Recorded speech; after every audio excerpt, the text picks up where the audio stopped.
évidemment Trump, Macron et l'Iran. Le président américain a donc dénoncé cet accord sur le nucléaire iranien et il a relancé les sanctions économiques contre Téhéran et contre tous les pays qui s'aviseraient de commercer avec l'Iran. Question, est-ce que c'est un désaveu personnel pour Emmanuel Macron qui revient juste d'un voyage à Washington? Quelles conséquences pour la paix? Quelles conséquences pour nos entreprises françaises? On en parle dans un instant avec mes invités.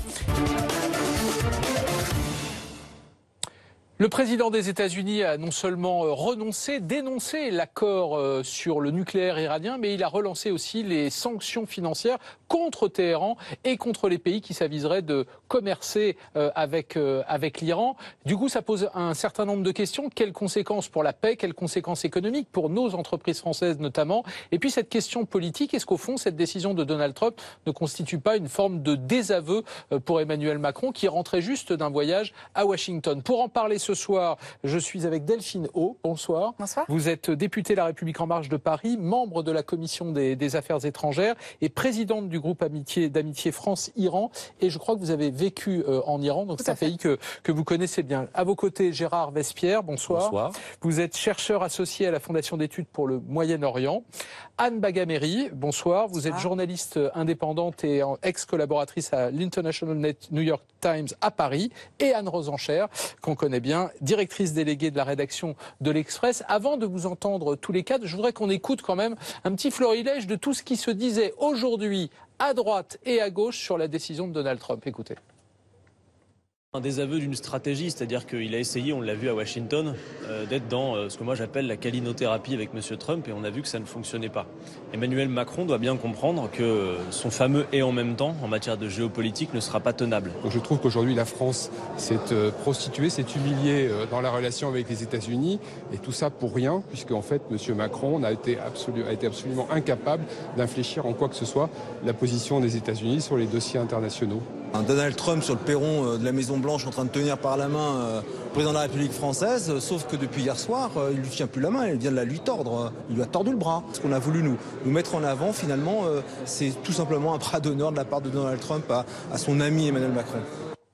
Intéressant, Delphine O, ce petit florilège, ça va de la France insoumise aux Républicains en passant par le Parti Socialiste. Ils sont tous d'accord, en gros, le voyage d'Emmanuel Macron, il n'a servi à rien.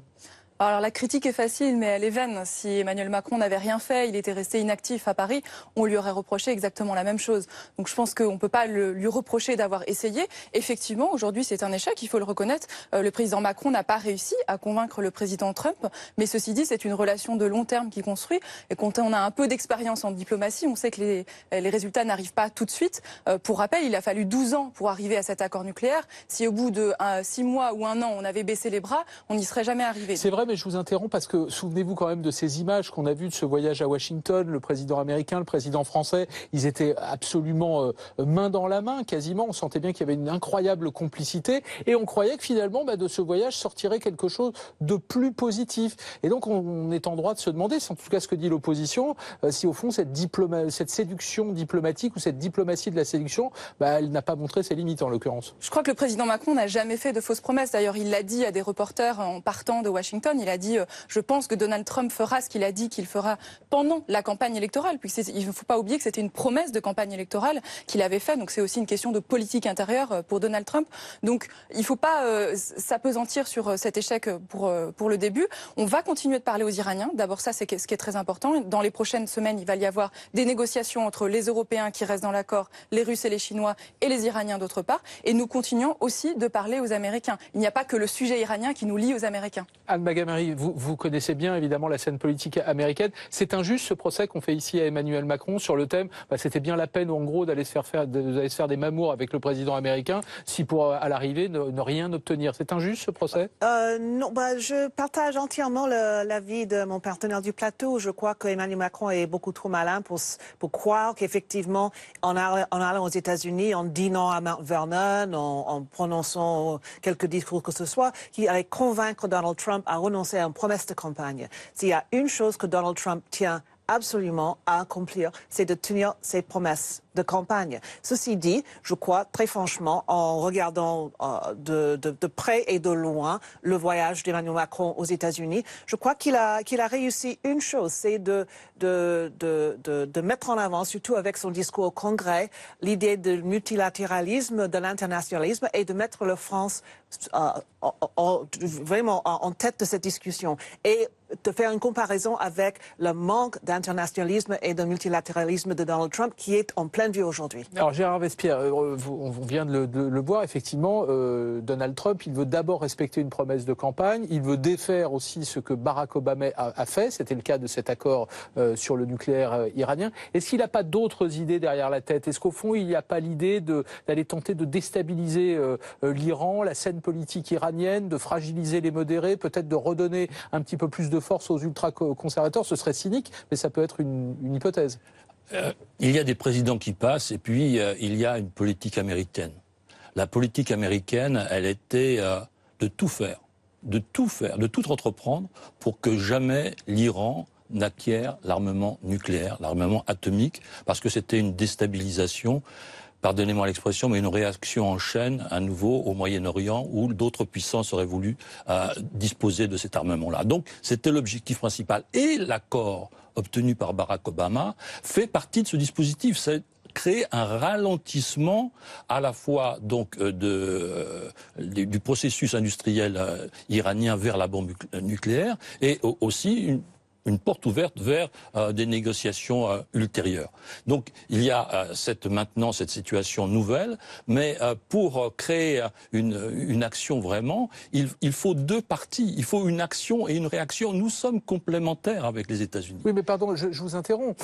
Cet accord sur le nucléaire iranien, il a été voté à l'unanimité par le Conseil de sécurité, auquel s'est ajoutée l'Allemagne. Le patron de l'AIEA, qui procède au contrôle, dit que les Iraniens ont parfaitement respecté cet accord. Les services de renseignement américains disent à Donald Trump qu'ils ont respecté cet accord. Alors, comment expliquer la décision? Il y a bien des motivations autres qui nous échappent, peut-être économiques d'ailleurs. Peut-être aussi des informations de nature stratégique. La résistance iranienne, l'opposition iranienne qui est présente 24 heures sur 24 dans le pays, a fait savoir qu'il y avait un certain nombre d'installations militaires que justement l'AEA ne pouvait pas visiter. Et quand les inspecteurs demandaient cette autorisation, cela leur était refusé parce que ces établissements ne faisaient pas partie de la sacro-sainte liste mise au point pour l'accord de juillet 2015. Donc il y a des installations grises que nous n'avons pas ou que les signataires de l'accord n'ont pas pu visiter. Et la liste est disponible. Et donc ce que vous sous-entendez, c'est que Donald Trump pourrait être en possession éventuellement d'un certain nombre d'informations que nous ignorons. Anne Rosencherch, je reviens vers vous sur cette question purement politique. On a beaucoup dit que Emmanuel Macron avait réinstallé la France dans le concert international, que l'image de la France était plutôt bonne à l'étranger. Et pourtant, à l'issue de ce voyage, on entend bien les critiques à droite, à gauche, à la France insoumise. Tout le monde dit, au fond, c'était pas la peine d'aller comme ça faire ami-ami avec Donald Trump pour rien obtenir. C'est une polémique vaine ou au contraire elle fait sens? C'est le mauvais procès qui lui est fait, c'est-à-dire que pour le coup, on peut quand même lui faire crédit d'avoir restauré l'image de la France internationale, que ce soit d'ailleurs en dialoguant normalement avec Donald Trump comme avec Vladimir Poutine. Il a, un peu en miroir de ce qu'il a fait en France, la chose qu'on peut lui concéder, c'est qu'il avait représidentialisé la fonction. À l'international, il a un petit peu restauré l'image de la France. J'entends ça, mais comprenez aussi les images, parce qu'au fond, il vient à Paris sur les Champs-Élysées et juste après, il dénonce l'accord sur le climat. Il vient, c'est Emmanuel Macron qui va à Washington et juste après, il dénonce l'accord iranien alors qu'Emmanuel Macron l'avait enjoint de ne pas le faire. C'est vrai que ça peut être vécu comme un camouflet. Il y a deux choses. Il y a l'image. Sur l'image, il est bon. Après, il y a le bilan. Et après, sur le bilan diplomatique pour l'instant, en effet, c'est là qu'on peut lui faire le procès d'un bilan à peu près nul. Cela dit, ça n'est pas complètement de sa faute. Il y a une partie qui est de sa faute, qui est que il continue de gouverner, notamment sur les questions de politique étrangère, un petit peu dans la gestion. C'est Régis Debray qui a dit ça dans une interview à l'Express, dans la gestion des émotions collectives. Donc, on comprend toujours pas, quand on est un citoyen lambda devant BFM, pourquoi, on comprend bien pourquoi par exemple, on bombarde Assad, mais pourquoi on se prend en selfie avec Ben Salman, l'autocrate d'Arabie Saoudite, qui est quand même si on avait des images des hôpitaux du Yémen, peut-être qu'on trouverait ça un peu moins logique comme diplomatie. Donc ça, c'est la première partie. D'un point de vue de la cohérence de la diplomatie française, son bilan, pour l'instant, est un petit peu flou, on va dire. Et l'autre partie, c'est pas tout à fait de sa faute, c'est on n'a pas les moyens du rapport de force. C'est l'Europe qui doit pouvoir être l'interlocuteur. Je veux dire, là, pour l'instant, c'est pas la France tout seul, c'est pas Emmanuel Macron tout seul. Donc, face à Donald Trump, et en plus, on ne parle que diplomatie, mais les moyens économiques, je veux dire, c'est par là que va se faire la loi. On va en parler dans un instant. C'est ce qui pèse sur les entreprises. L'Europe est un nain, et ça n'est pas que la faute d'Emmanuel Macron, mais on voit bien que ça ne fonctionne pas. C'est vrai que c'est la question que tout le monde se pose, Delphine, parce qu'on a vu le communiqué hier, signé conjointement par Londres, par Berlin et par Paris, mais on se demande où est passée l'Europe. Où est passée la ministre des Affaires étrangères européenne? Comment l'Europe négocie avec Trump d'un côté, avec Poutine de l'autre, mais de façon conjointe, collective? C'est pas le cas. Alors, pour lui redonner quand même un peu de crédit, Federica Mogherini a été absolument essentielle dans la négociation. La ministre des Affaires étrangères. Tout à fait, de l'Union européenne. Elle a été essentielle dans la négociation de l'accord auquel on est arrivé en 2015, et elle a été très importante, très présente pour réitérer le maintien de l'Union européenne dans cet accord. Mais il ne faut pas oublier que cet accord, on dit les P5+1, donc c'était à l'origine les 5 membres du Conseil de sécurité plus l'Allemagne, mais originellement, depuis 2003, quand les négociations avaient commencé, c'était les E3+3. Donc les E3, ce sont la France, le Royaume-Uni et l'Allemagne, plus les 3 autres membres du Conseil de sécurité. Donc c'est vraiment ce noyau dur de Paris, Berlin et Londres qui est à la manœuvre. Et là où je suis d'accord avec vous, c'est vraiment que la solution qu'on trouvera aujourd'hui pour maintenir l'accord et faire en sorte qu'il soit réel pour nos entreprises européennes, elle ne peut être que européenne. Mais je poursuis ma question. Ce procès qui est fait à Emmanuel Macron à propos de son voyage à Washington où il a rencontré Donald Trump, on pourrait le faire de manière parallèle quasiment avec Poutine. Poutine lui aussi est venu à Paris, il a connu les ors de Versailles, et puis à l'arrivée, sur la Syrie, il fait à peu près ce qu'il veut. Alors il se trouve que Emmanuel Macron va à Saint-Pétersbourg dans quelques jours, c'est le 23 mai je crois. Qu'est-ce qu'il peut obtenir Emmanuel Macron de Vladimir Poutine qui joue dans cette affaire un rôle considérable? La diplomatie, c'est une entreprise de longue haleine. Donc je pense que c'est un petit peu facile de faire des procès au bout d'un an. Je ne dirais pas qu'il n'y a rien à son bilan diplomatique. Un autre sujet qui a été abordé, qui n'est pas le sujet iranien lors de la visite du président Macron aux États-Unis, c'était la question de la réinstallation de droits de douane sur un certain nombre de sujets acier-aluminium que les États-Unis voulaient mettre en place. Pour l'instant, ça a été mis en suspens par les États-Unis suite à la visite d'Emmanuel Macron. Maintenant, vis-à-vis de la Russie, effectivement, quelle est la cohérence de cette action diplomatique du président? C'est le pragmatisme, c'est de dire aujourd'hui la France parle à tout le monde, au lieu de s'isoler toute seule, comme on a pu le faire sous le quinquennat précédent. Nous parlons avec Poutine, nous parlons avec Xi Jinping en Chine, nous parlons avec Donald Trump, nous parlerons même à Assad, puisqu'il faut parler à ces gens-là pour résoudre les crises. Ce n'est pas en restant dans son coin qu'on va réussir à résoudre les crises. Alors à un détail près, c'est qu'au fond, cette décision de Donald Trump, elle a des conséquences directes sur l'économie française. Pas simplement sur l'économie iranienne, mais il y a des entreprises françaises qui, depuis 2015, ont passé des contrats, se sont réinstallées en Iran. Je pense à Airbus, Total, d'autres qui avaient des liens anciens d'ailleurs avec l'Iran. Ouais. Concrètement, est-ce que la France toute seule peut faire ce bras de fer avec les États-Unis pour dire, dans les 3 ou 6 mois qui viennent, renoncer à des sanctions économiques contre les entreprises françaises ? Déjà, dans le cadre de l'accord 2015, il y avait une très grande difficulté à monétariser les échanges en dollars. Donc c'était pratiquement impossible. Et excusez-moi de prendre cela à mon compte, mais j'ai rédigé un certain nombre d'articles en disant aux entreprises françaises, attention, et encore récemment, attention, risque. Il y avait énormément de risques à essayer de s'introduire sur le marché iranien, qui est aussi non solvable.